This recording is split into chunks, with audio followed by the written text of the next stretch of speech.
Ini yang saya suka dari Gubernur Jawa Timur, meminta warganya untuk selalu bersabar. Kalau ada yang lain yang menyebutkan Jawa Timur begini-begini saja, saya bilang sabar.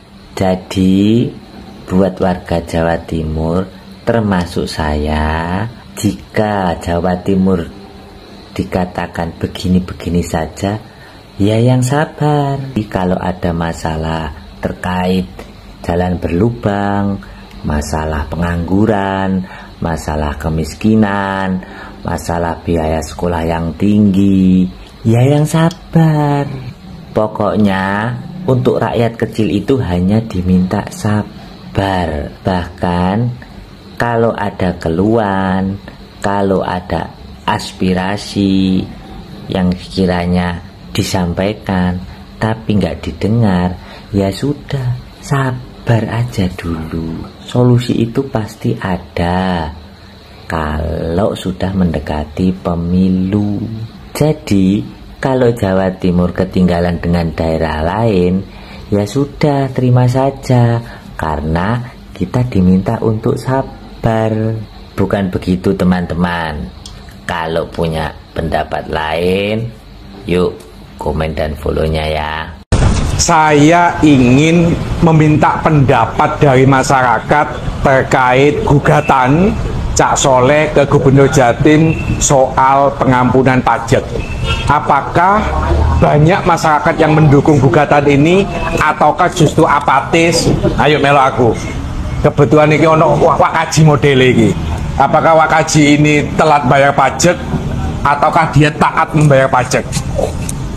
Assalamualaikum Mbah. Salam Cak Soleh. Waduh. Kaji temenan apa kaji bujukan ini? Kaji temenan Cak Soleh. Kaji temenan. Ini saya ini sedang menggugat Gubernur Jawa Timur terkait pengampunan pajak seperti Provinsi Jawa Barat, Jawa Tengah, Banten. Sampean sebagai wong Jawa Timur setuju apa melok pendapat Gubernur? Nggak perlu ada pengampunan. Tuh, aku setuju nih pendapat Gubernur Cak. Aku setuju Iling Jawa Barat Cak. Oke. Ono pengampunan pajak. Pengampunan pajak. Jadi sampean gugat gubernur ini, aku sangat mendukung Cak. Gitu loh. Yo iku sing diarano masyarakat Jawa Timur Cak. Pengampunan pajak itu kudu apa mana saiki ekonomi lagi lemah Cak. Gitu. Viva nyepil buah kurma.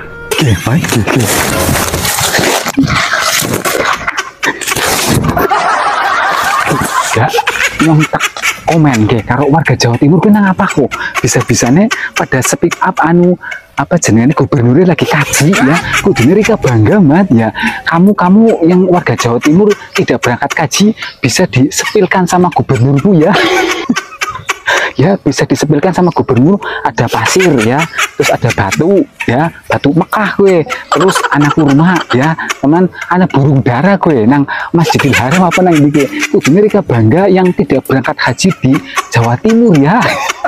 Ya teman, kamu harus bangga lah sama gubernurmu di kamu sendiri ya teman. Keberuntungan warga Jawa Timur, kamu harus bangga.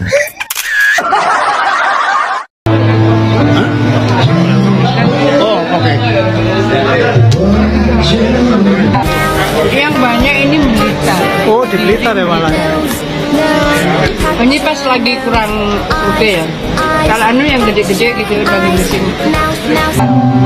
Sejak saya di sini sudah begitu. Lalu di antara buah lokal. Oleh karena itu kami juga ingin menyampaikan bahwa begitu banyak penghargaan yang sudah kami terima, baik regional, nasional maupun internasional, karena kerja keras kita semua, kolaborasi kita semua, sinergitas kita semua, dan hampir 2 hari sekali kami mendapatkan penghargaan itu, sehingga total yang kami terima 738 penghargaan karena kerja keras kita semua. Kenapa harus nunggu 4 hari? Pertanyaannya itu pertama dia pergi. Ini 1 kali dia pergi ke Dismenduk diblokir. Yang kedua buka lagi Dismenduk blokir. Yang ketiga EKTP buka lagi. Foto ambil lagi 4 kali dia harus nyusun ini. Kesini itu. Gak masuk akal kan? Kamu programmer loh. Aku mohon maaf ya, semua sistem yang ada di Pemkot soal e-government itu aku tahu. Jadi ini bobrok sekali kalau menggunakan elektronik, sistem elektronik seperti ini.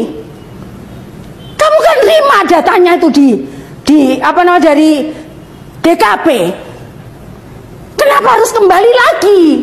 Kalau ini oke, kalau ini ada justisi, mana sekarang anumu? Nggak bisa, oke, tolak, selesaikan dulu. Tapi yang nggak bisa itu kan bisa langsung foto, langsung ke sini, sehingga orang nggak perlu datang-datang lagi ke sini. Ini birokrasi banget. Untuk apa dibuat elektronik? Itu kayak gitu, coba keterlaluan itu. Berapa orang harus keluar uang itu untuk riwa-riwi ke sini. Kalau rumahnya di Benowo sana ya apa? Coba sekarang betapa kasihannya orang bawa anaknya ke sini, naik demo ke sini, nanti balik lagi bawa anaknya, soalnya anaknya masih bayi. Itu dosa kita semua nih. Ngerti enggak? Dosa kita nih, yang saurang itu. Dosa loh kalian. Iya kalau nggak ada apa-apa di jalan. Kalau ada apa-apa, satu itu. Kemudian yang ngurus, dia nggak kerja, yang harian gajinya dipotong dia sehari 30.000. Siapa yang ngasih makan keluarganya kalau dipotong itu? Tolonglah pikirkan itu. Gunanya elektronik itu untuk memangkas birokrasi. Kalau sama, nggak ada gunanya itu elektronik. Jadi tolonglah jangan rasa dirinya paling bisa, paling ngerti. Jangan sok pinter. Akhirnya orang lain yang rugi karena kita sok pinter, sok ngerti, sok kuasa. Konyol bener ini. Kalau elektronik kayak gitu, konyol pol. Aku mau hari ini dibetulkan. Aku lihat besok. Kalau masih ada kayak gini, semua ini tak pindah di kelurahan. Aku ndak mau lagi besok. Ojo membanding-bandingkan wis to. Kalau Jatim apa Bu? Mungkin Jatim punya ini. Ya Allah, sama ndak boleh loh. Saya itu sangat tidak setuju disebut anak nakal. Saya selalu bilang anak nakal. Nakal adalah N akal. N itu tidak terhingga. Akalnya tidak terhingga. Sampean kan tahu kita punya sekolah-sekolah taruna. Saya tidak menyebut anak nakal, saya tidak, karena pada saya anak itu terlahir putih fitro. Penyebutan pun menurut saya hati-hati sekali. Anak itu terlahir fitro. Yang bilang itu siapa? Nabi, Rasulullah. Tapi kemudian ada beri warna A, warna B, warna C, bukannya itu tanggung jawab kita semua. Kalau sekolah untuk menguatkan karakter, kita sudah mendapat warisan dari Pak Dekarwo, SMA Nala. Kemudian SMA Angkasa, SMA Taruna Nala, SMA Taruna Angkasa. Nah, itu zaman Pak D, zaman saya melanjutkan SMA Taruna Brawijaya, SMA Taruna Bayangkara, SMA Taruna Madani, ini adiknya Nala. Dan sekarang ini kita menyiapkan SMA Taruna Pamong Praja, kerjasamanya dengan IPDN di Bojonegoro. Jadi kita sebetulnya penguatan karakter anak yang kita harapkan menjadi speaker nasionalisme, speaker kenusantaraan, speaker kebangsaan, jadi SMA Taruna itu. Saya dengan segala permohonan jangan menyebut anak nakal, dia terlahir suci. Dan saya makanya nakal itu N akal, akalnya tidak terhingga. Okay. Menarik. Oh, jadi jangan lare, kasihan masih orang tuanya juga. Masa sih anakku kayak gitu kan ya. Kita orang tua nggak ada yang ingin anaknya mungkin ya karena pergaulan ada split personality, tugas kita lah meluruskan. Ya. Itu kan kalau SMA kejuruan gitu. Kalau kok enggak kejuruan dah? Taruna enggak kejuruan ya. SMA. Mungkin penguatan di SMA negeri biasa karakternya nanti seperti. Jadi kan sebetulnya ada bangunan karakter. Ini sebenarnya saya baru mau hari Sabtu besok saya ajak beberapa kepala OPD, kita diskusi karena saya sudah mengikuti proses itu. Nanti kalau sampean mau saya kumpulkan talent DNA. Saya sudah punya tools untuk AI-nya. Jadi cepat sekali. Oh, misalnya Mas Anto itu 10 karakter tertingginya apa? karakter, ada 45 karakter, keren kok Rek. Dan saya ingin itu juga jadi persyaratan kepala-kepala sekolah. Kemudian guru BK wajib menjadi konselor dengan AI. Cepat sekali, sama kalau ngisi gitu bisa nggak sampai 10 menit, nggak sampai 1 menit sudah keluar karakternya, analisisnya, rekomendasinya. Sudahlah, aku sudah menyiapkan itu. Berarti tidak setuju Bu dengan adanya Bara gitu? Aku jangan dibawa ke arah sana ya. Jadi nggak usah kawan-kawan membanding-bandingkan. Kita punya cara bagaimana kita bisa menyiapkan anak-anak berkarakter. Karakter apa? Karakter kebangsaan. Karakter apa? Karakter keindonesiaan. Karakter apa? Karakter nasionalisme. Kok ya kurang saman kalau misalnya ke SMA Nala, terdekat kan di Malang. Lebih dekat lagi SMA Taruna Madani. Saman bisa ngecek SMA Taruna Brawijaya. Saman bisa ngecek. Nanti insya Allah saya sudah minta Pak Aris pembaretannya serempak, jadi satu. Karena kalau dulu masing-masing kan dia jauh-jauh gitu, tidak semua bisa dihadiri pimpinan di Pemprov gitu. Saya minta ini dijadikan satu, pembaretannya jadi satu. Jadi antara Nala, adiknya Nala Madani, Angkasa, Brawijaya, kemudian Bayangkara, paling baru ini Pamong Praja. Kurang opore. Sampean lo hebat. Tapi Jawa Timur ya. Bukan, sampean tuh lo hebat. Boy ieu sakedeung deui urang Jawa Barat moal bisa berobat ka BPJS. Kunaon moal bisa berobat ka BPJS? Kabupatenna loba nu teu mayar BPJS, provinsina teu mayar BPJS, kabupaten kota 300 miliar. Ai kamari duitna dikamanakeun?